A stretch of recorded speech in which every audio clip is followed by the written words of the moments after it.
Hello and welcome to the Oriel Virtual Alumni Weekend. My name is Catherine and I'm the Alumni Relations and Events Officer here at Oriel. I'm very pleased to welcome you to this talk, Would You Like Ice With That? From Cocktails to Climate Change. Some housekeeping points before we start. Please use the Q&A box to ask any questions and we'll pass them to our speaker at the end of the session. If you experience any technical issues, please also let us know in the Q&A box and we'll do our best to rectify them. This session is being recorded and will be added to our website earlier next week. I'm pleased to introduce our speaker, Dr. Andrew Wells.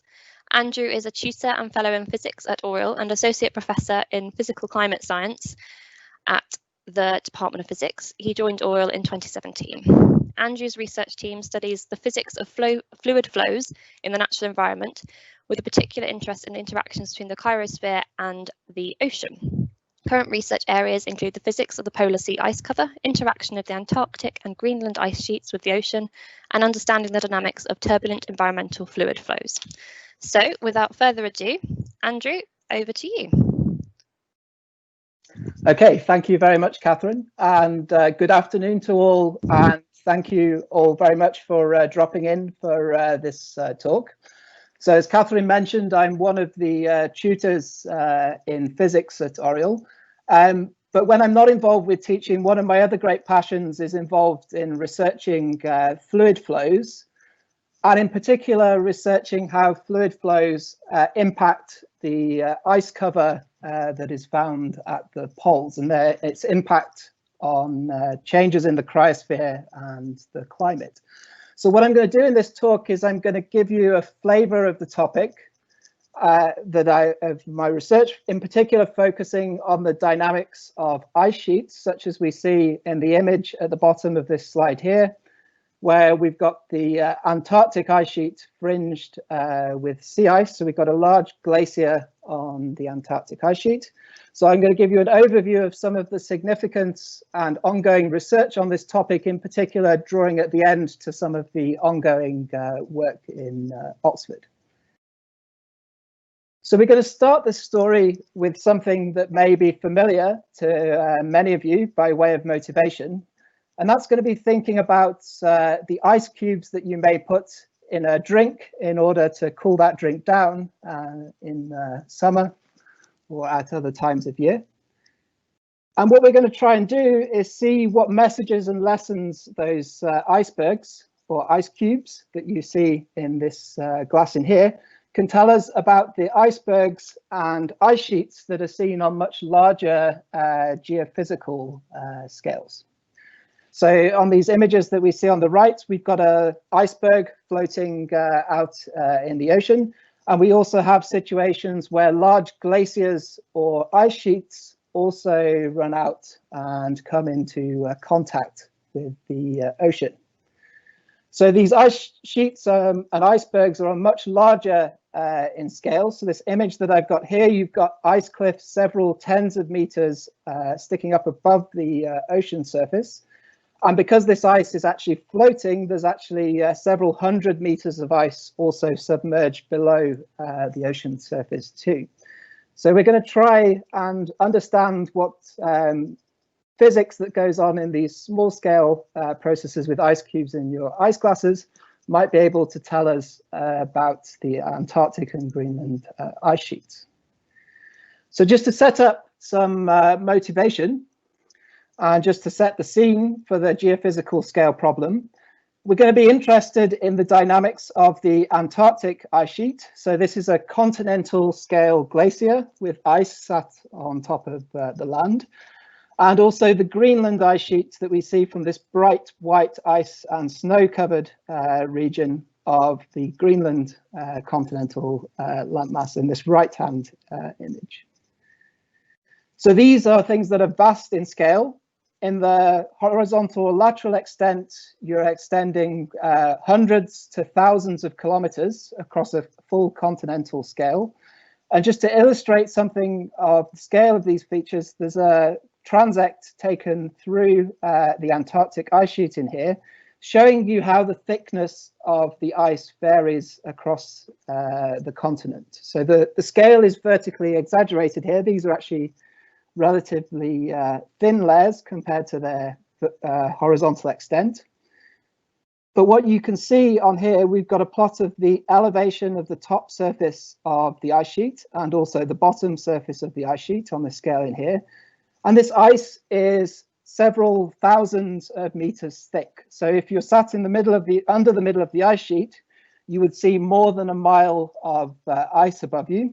Just to give you an idea of that scale, if you stacked up 100 versions of the Carfax Tower, so the central church tower in the centre of Oxford, that is a well-known unit of height in the Oxford building community, you would see that you'd have about several hundred Carfax towers in height when you sit at the middle and the thickest parts of the ice sheet. So these are really quite vast in scale. And because of this, if you were to melt the entire Antarctic and Greenland ice sheets, there's a lot of ice volume and mass stored there. And the water that you release would be able to raise sea level by about 70 meters if you melted the entirety of both of these ice sheets. So that sounds quite dramatic and would have significant implications for both coastal engineers and policy and decision makers. But probably what we're more interested in is actually the rate of how quickly these ice sheets could melt. So what I'm showing you here, and I'll step through these, are some observations of how the mass of the Antarctic to the left and the Greenland ice sheets are changing over time. The axes are actually showing you an anomaly relative to a reference state and varying over time, so over about a decade from between 2003 running through to 2014 in both of these cases. And you're seeing this declining overall trend in ice mass loss with some seasonal oscillations on top of that. So how are these measurements made? They're actually made by a clever satellite measurement technique. So basically a satellite weighing scale that's able to feel the differences in gravity due to the ice mass sitting on the continent. So quite a clever technique. So overall, you see these declining in ice mass loss measured in hundreds of gigatons per year. So what does that correspond to in terms of sea level? So these recent ice losses that you see here would contribute of order centimeters of sea level rise per decade. So actually relatively modest as a rate. So the loss of ice is, you wouldn't lose the entire ice sheet over a relatively short timescale of several decades. So in terms of informing policy decisions such as preparing flood defences and coastal development, we'd like to be able to quantify how the sea level might change in the future. So if we go back and look to the past, we see that this recent trend of order centimetres per decade has definitively been exceeded in the past. So this comes from paleoclimate evidence looking at things such as the depth at which fossil corals would have formed that would have previously existed at sea level. And then if you can date those, you can figure out where the sea level was in the past at different points in time. And since the last glacial maximum, so since the end of the last glaciation, we have seen episodes of a faster sea level rise. So at least 10 times and possibly even faster than that in places. But we don't know how this is going to behave in the future. So the future contribution of the ice sheets to sea level rise is relatively uncertain. And this uncertainty is something that's driving a lot of new science. It's also something that recently has been making the news, in particular to do with the vulnerability of the West Antarctic ice sheet. As chance would have it, there was actually a news story on the BBC website on Wednesday of this week, using a little bit of creative license perhaps about in the title, but it was interested in whether some of the glaciers in the western side of Antarctica may be more vulnerable to decay and consequent impact on sea level than those recent observational trends might suggest. So might we see faster changes in the future? So to tackle that question, we need to understand what is going to control the decay of ice sheets going out into the future. And I'm going to introduce a few concepts during the rest of this talk. We're going to start out with a relatively simple experiment. So this is an experiment motivated in part. So during the recent COVID lockdown, I have spent a lot of time working in my kitchen. So I thought it might be quite nice to put together a little experimental demonstration that you could also do at home in your kitchen. And actually, I'm going to try and do it for you now live in my own kitchen during the course of this talk. What we're going to do is we're going to look at an analog of iceberg melting. We're going to melt some ice cubes in different containers. We're going to look at how quickly our miniature iceberg will melt in a container filled with air. How quickly will our iceberg melt if we had an ocean of salty water? And how quickly would it melt if we instead had a basin full of relatively fresh water, so just tap water in this case? So I'm going to show you an experimental demonstration in a second. All of these containers are at the same temperature. I've taken some ice cubes where I've mixed water and blue food coloring just to help with the visualization so that we can see what's going on. So I have these little blue miniature icebergs that I'm going to put in the different containers. And what I would usually do if I was doing this live is I'd ask an audience poll for which of these do you think will melt the fastest? The one in the air, the one in the salt water, or the one in the fresh water? So we can't do a poll here, but I'd encourage you to think about that and what your answer might be at home. They're all at the same temperature. I've got some tap water that has either been mixed with salt or just pure tap water to the right that has been left there for several hours to equilibrate to room temperature. Okay, so if we could just switch over to the webcam view.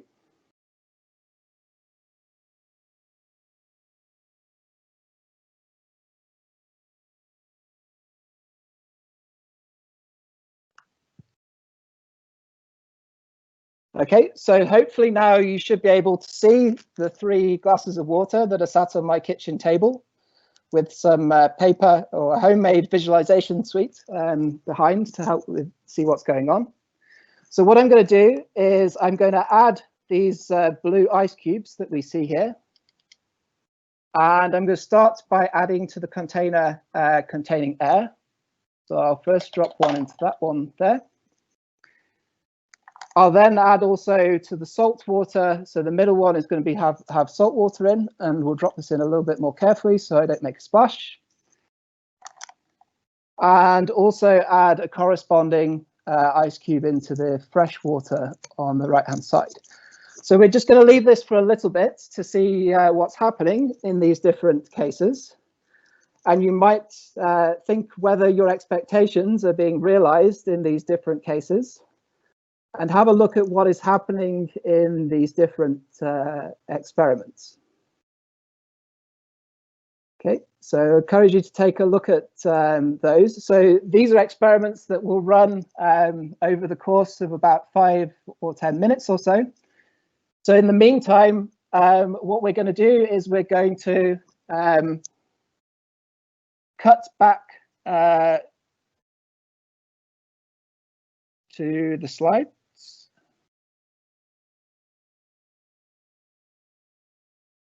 So if we just switch back over to the slideshow, and then we'll continue and we'll come back to that experiment, but we'll leave it running in the background.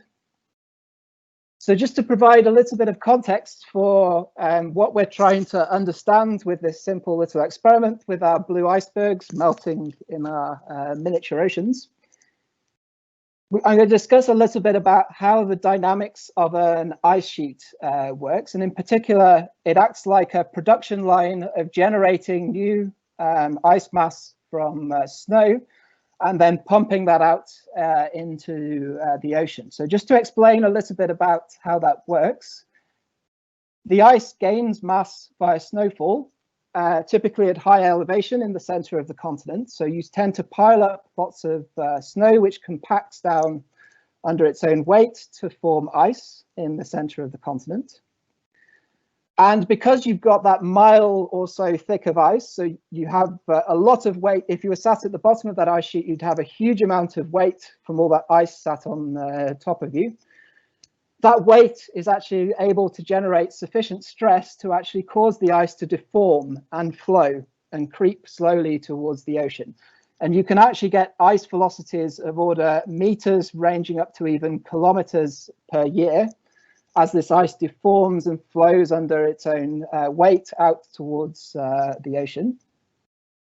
When it reaches lower elevation, or alternatively, if it reaches higher latitude and warmer temperatures, you can start to lose mass either via surface melting or sublimation on the surface of the ice sheet. You can also lose mass via melting on the bottom of the ice sheet, where it runs out into contact with the ocean. And another key source of mass loss is the fracturing off of icebergs, and then those float away and melt somewhere else in the ocean. So this is a so-called calving process where the icebergs fracture off. So the whole thing is a pump of snowfall compacting to form ice, and then this flows out into the ocean and then starts to discharge and melt into the ocean in different locations. So a natural question to ask is this ice sheet decay more sensitive to the atmospheric warming and the surface melt, or the ocean warming? So to answer that, we can cut back, if we just cut back to the webcam again and just show that and look at our experiment. We can, if we look at that webcam image, we should now be able to see that if we look at our various different containers, we find that the ice that was initially sat in the two containers with water has melted much faster than the ice cube that was sat in the air. So our simple experiment has given some insight that we might expect the warm oceans to have a more significant impact on melting than a warmer atmosphere. If we just take another look at that, some other things that we'll begin to notice that we'll come back to a little bit later is you may notice there are also some differences between the freshwater case and the saltwater case. And you've still got a little bit of ice left in this saltwater case, but the ice is nearly gone in the freshwater. So we're seeing slightly faster melting in the freshwater experiment. And we will come back to that a little bit further on in the presentation. Okay. So if we cut back to the slides again.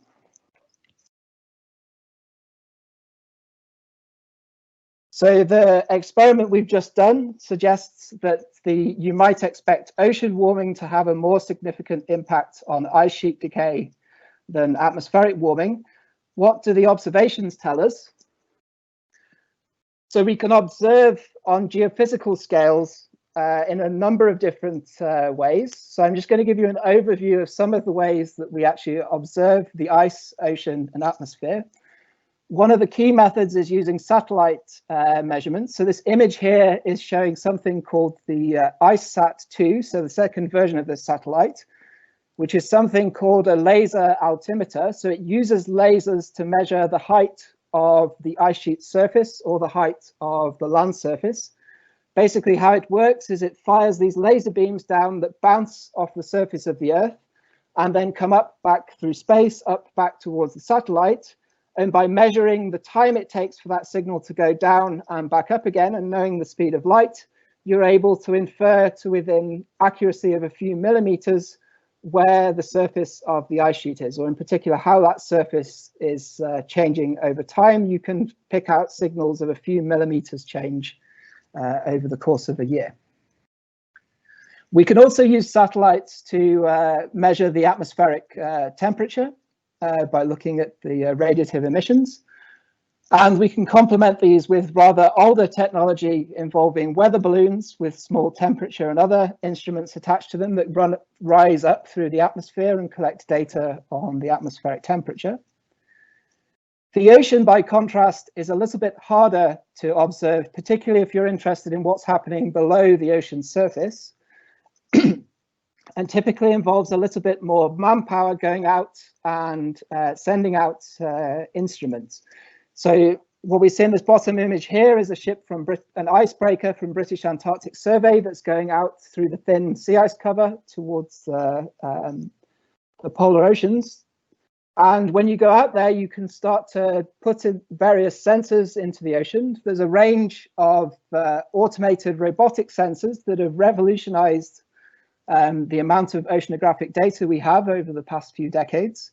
So the example that I've picked out here is this so-called sea glider. So this is basically a pre-programmed, effectively remote-controlled submarine that will dive down to depth according to its program, measuring the temperature and the salinity as it goes. It then turns around and then rises back up to the ocean surface.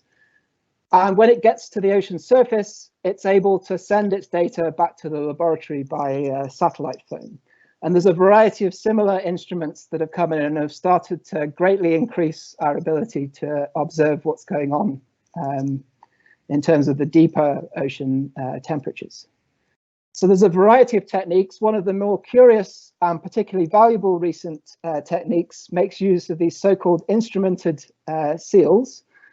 So these are seals that live in icy habitats, and they get mounted by a biologist mounts a little hat on them with a little tracking sensor, so they can do work studying their breeding patterns and their migration patterns. But it's also able to measure the temperature and salinity as these seals swim around in the ocean.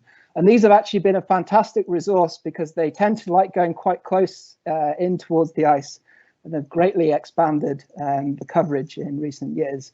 And then at the end of the season, this little sensor, as the fur molts off these seals, this little sensor will drop off a little bit later in the season. But these have provided another way of, more curious way of collecting oceanographic data.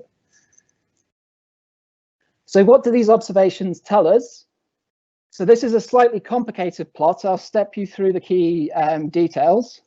It's something that has been supported by a lot more recent observations, but I think it quite nicely summarizes the key message that we want here. So it's showing you a variety of different pieces of data. We have the Antarctic continent in gray that's covered by ice sheet. And around the Antarctic continent on this red-blue color scale, we've got information about the ocean temperature at depth, so near to the sea floor. So the red end of the blue end of the scale is cold. So if you add salt to water and put it under high pressure, you can actually keep it liquid down to about -3 degrees C. So that's the coldest, bluest end of the scale that we see around the eastern Antarctic. And then you get relatively warm and balmy temperatures of around 1 degree C at the seafloor near to the western Antarctic region. Another bit of information on this map. So you may see the gray ice sheet region, so the Antarctic ice sheet region, has these little separating thin lines. These are actually marking out different drainage basins where ice is flowing out into the ocean in particular places, so through a common discharge point.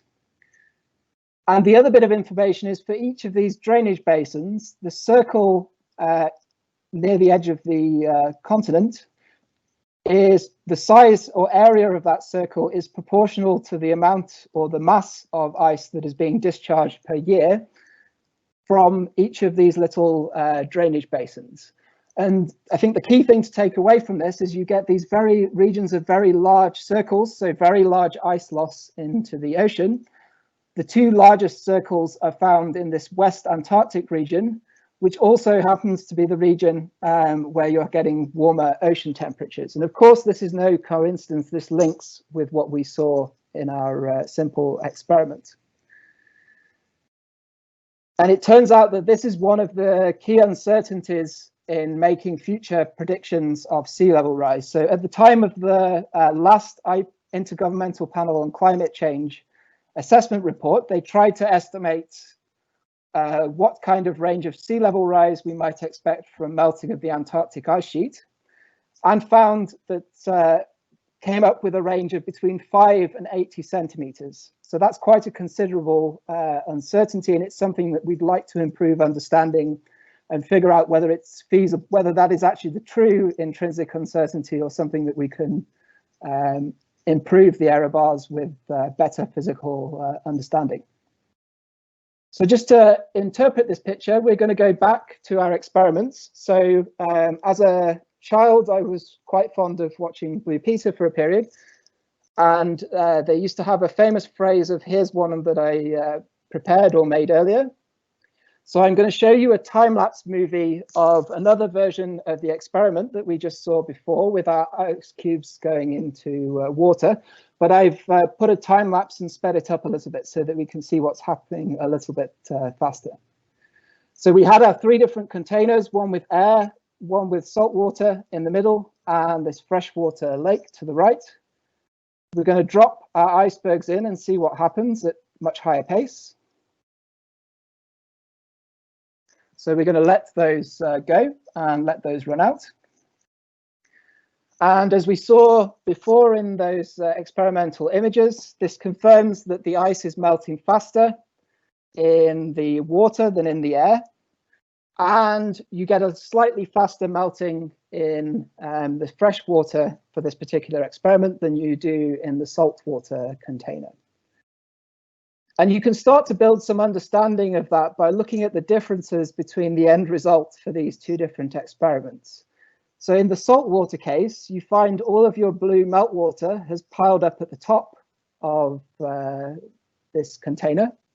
So you've got this relatively cool, fresh water the relatively fresh water that's rising through the salty water to sit at the top because it has relatively low density. And this gives a relatively cool insulating layer around those ice cubes and slightly slows down their melting rate. Whereas for the fresh water, you see the blue has gone throughout the container. We can actually look at a real-time image of an ice cube melting in the fresh water to get some understanding of why this is happening.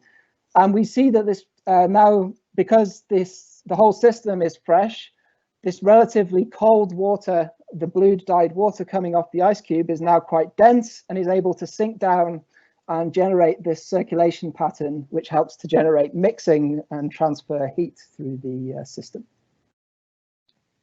So in the experiment, what we saw was, so the first take-home message that we have is we saw that the ice was melting faster in contact with water than it was in contact with air.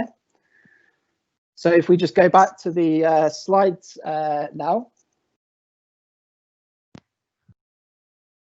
you can see that the ice, when it's in contact with water in that experiment, melted faster than it did in contact with air at the same temperature.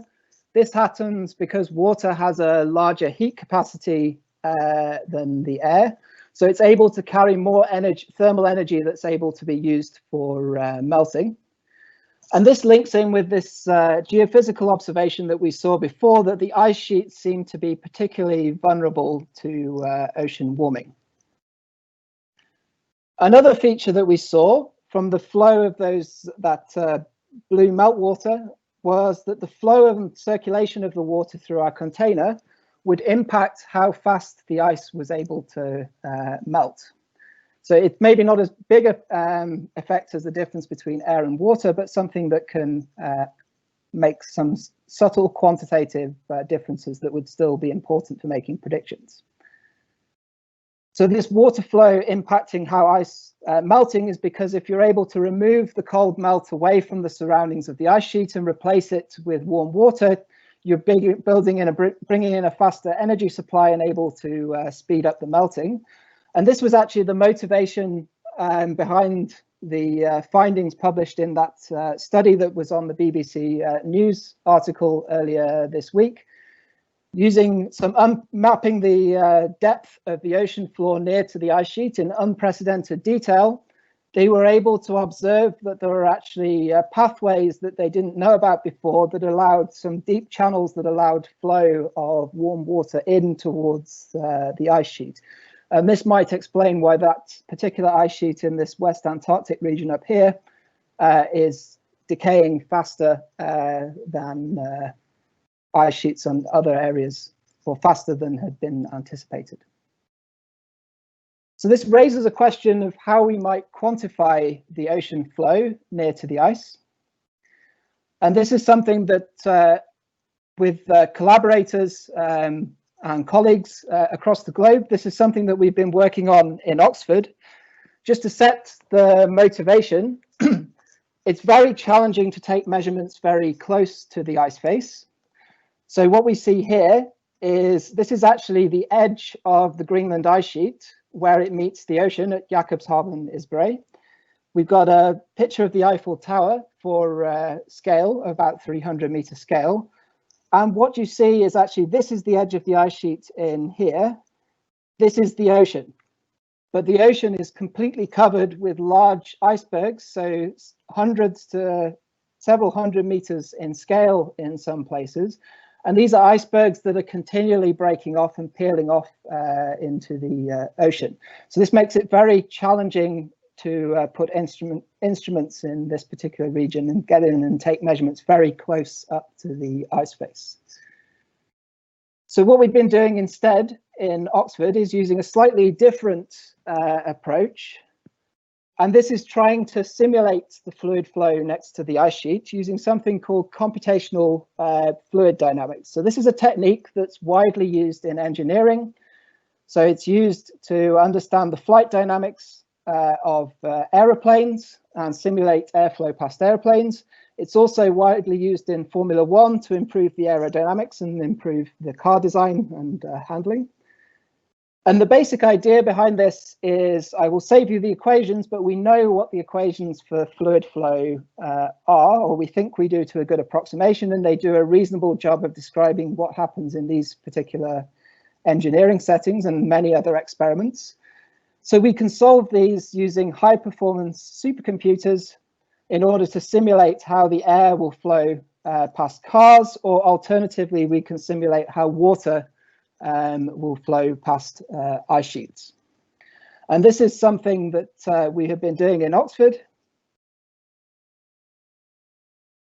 is trying to understand the dynamics of meltwater flows next to melting ice sheets.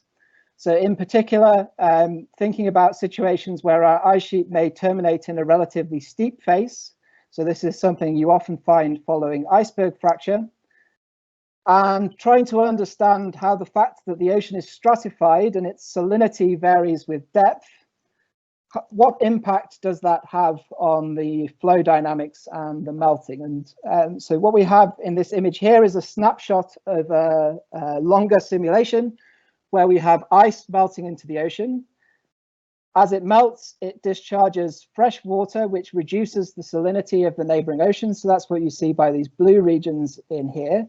But one thing we found is when the ocean is stratified and has a salinity that varies with depth, you can actually get meltwater flow away from the ice face into the interior of the ocean rather than rising right up to the top of the ocean, as we saw in our experiment earlier. So this mixing in the stratified ocean can have a key impact for ecology because the nutrients in this meltwater will flow out at depth in the ocean rather than reaching the surface. And it also feeds back on the patterns of melting and the rate of melting of this ice sheet. Okay, so we're coming to a close.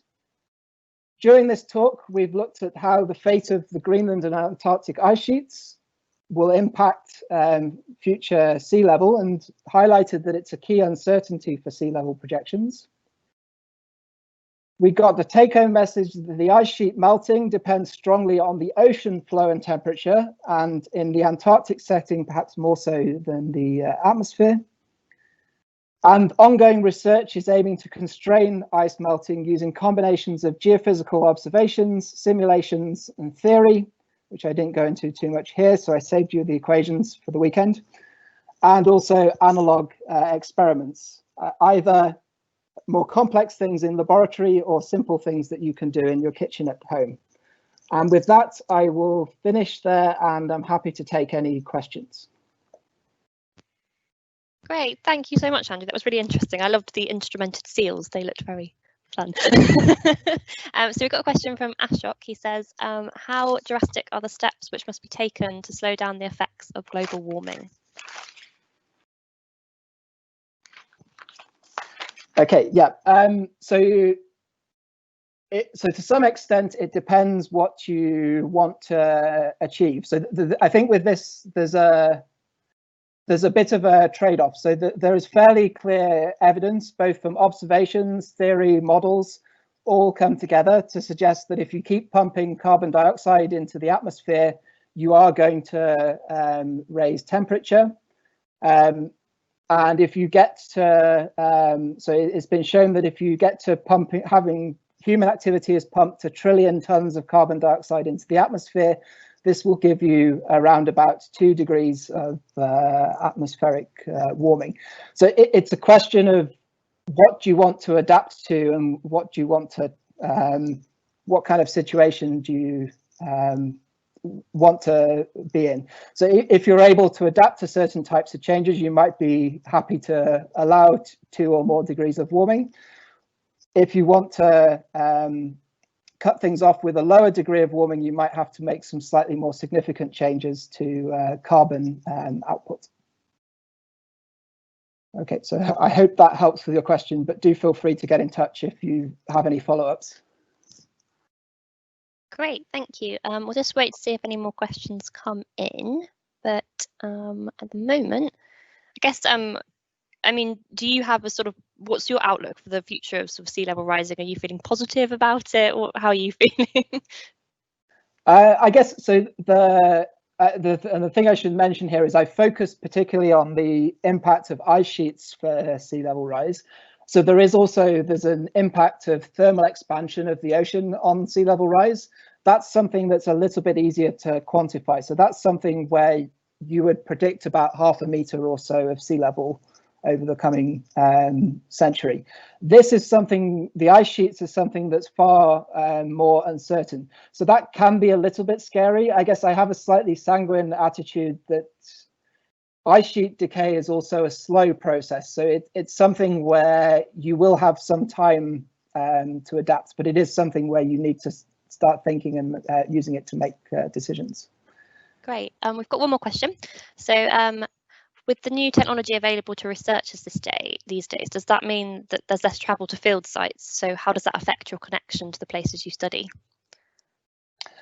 So I'm going to assume in terms of this is in terms of, you're talking in terms of very recent travel restriction, COVID-related travel restrictions, perhaps.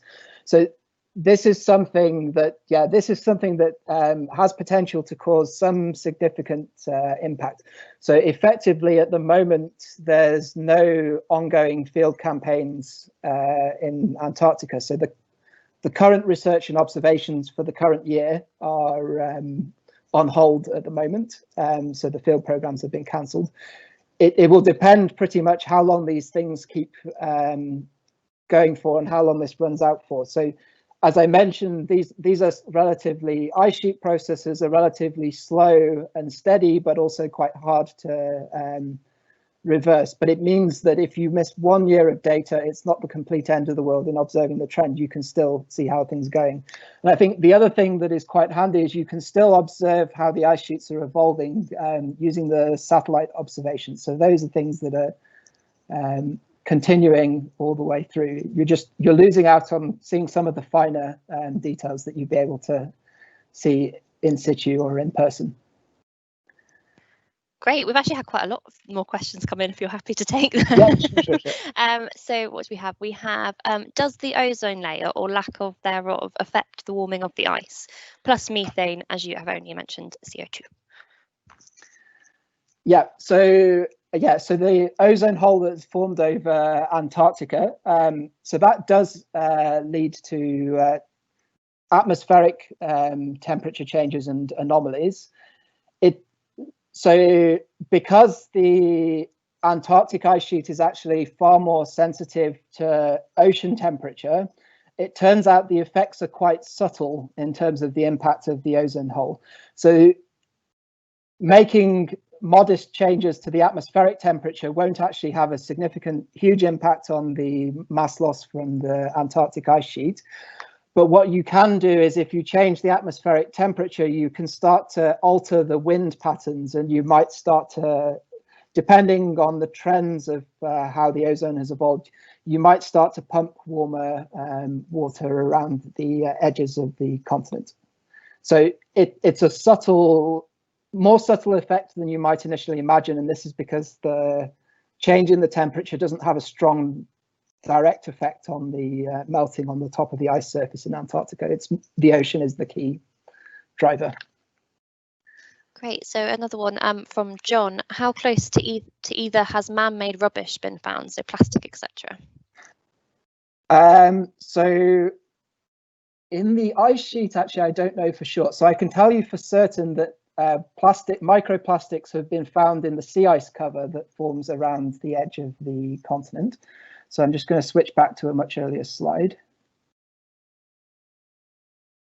Just bear with me a second.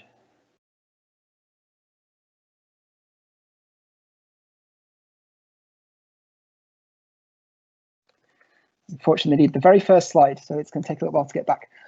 Okay, great. So yeah, so if you just switch over to the slides. So the sea ice cover that forms around the edge of the Antarctic continent. This is something where particularly in the Arctic, there have been microplastics have actually been found frozen into the sea ice cover, actually higher concentrations than you might initially expect. So the sea ice cover it's ice that forms seasonally by freezing of the ocean water. So any plastics that are in the ocean water will get frozen and trapped within the ice cover, and that is something that has definitively been seen. Within the glacial ice, I am not aware of any evidence. That's not to say that there isn't, but I'm not aware of any evidence with microplastics, partly because with the ice sheets, it's snow coming in that's generating the mass of the ice sheet. So you're not getting direct mass gain from the ocean, or very small mass gain from the ocean. I should be a bit more careful. Great. So another one is, do you think climate change denial has hampered progress? Sorry, could you repeat the question? It just do you think climate change denial has hampered progress? So as a physicist, that's probably not a question for me. I guess that's something that fits into human behavior, which I can't say I have great expertise on. So I'm going to take the rain check on that one. I think I'll pass on that one. Just it goes beyond my expertise. That's absolutely fine. So Tim says there is a large uncertainty in predicted sea level rising. How much of this is due to modelling assumptions, and how much are data uncertainties?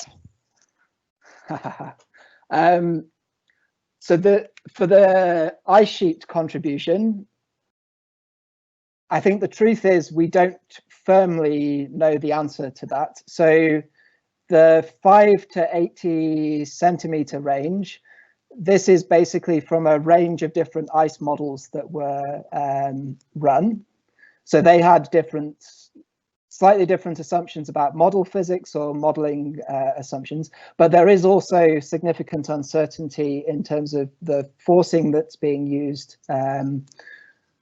One of the real challenges actually is that the topography of the land underneath the ice sheet can make quite a significant difference to how the ice sheet behaves. And it's something that only recently have we started to map in the detail that would be needed to make very accurate predictions. So I don't know if I could say firmly one or the other, but I think they're both, as far as we know, they are both significant. Great. I think this is kind of connected. This is the last question from Mike. It says, when will we be able to predict the sea level rise better than 8 to 80 centimetres in 2100 or sorry 2100. Yeah. So I should emphasize, so that's the 8 to 80 centimeters. That was just the ice sheet, the uncertainty on the ice sheet contribution. So we can predict with reasonably good certainty, so error bars down to 30 or 40% or so, the impact of the thermal expansion on the ocean on sea level. So this is basically, as you heat up ocean water, it tends to expand and fill more volume. So that's actually something that's quite a bit easier to quantify. There is still some uncertainty because there's a little bit of uncertainty of how much heat goes into the ocean versus gets emitted back up into the atmosphere, but that has much finer margins. You can come up with predictions based off the physics that we know within the existing models, and those are starting to narrow down the uncertainty. One of the challenges in this field are there are some processes that have been observed in isolated locations that we don't know how widespread they potentially could be when you get into more rapid retreat. And those are things that if you put a certain process and you say it will be widespread in your model, you can get significant increases, but we don't know for sure whether that's the case now. So this is driving a lot of observational studies at the moment to try and understand. We've seen this process operate in one location, but can we be sure whether it will operate in all locations going forward? So I don't want to put a firm date on it, but it's something where we're trying to drive and reduce uncertainties going forward. And I think the situation will improve in the publication of the next Intergovernmental Panel on Climate Change report, but we still won't be there yet. So that's the next one will come out in a few years' time. Great. So I think that's all we've got time for. So thank you so much, Andrew. That was an incredibly interesting talk. And thank you for everybody for listening in. We hope you enjoyed the session. Yeah, so thank you very much and goodbye.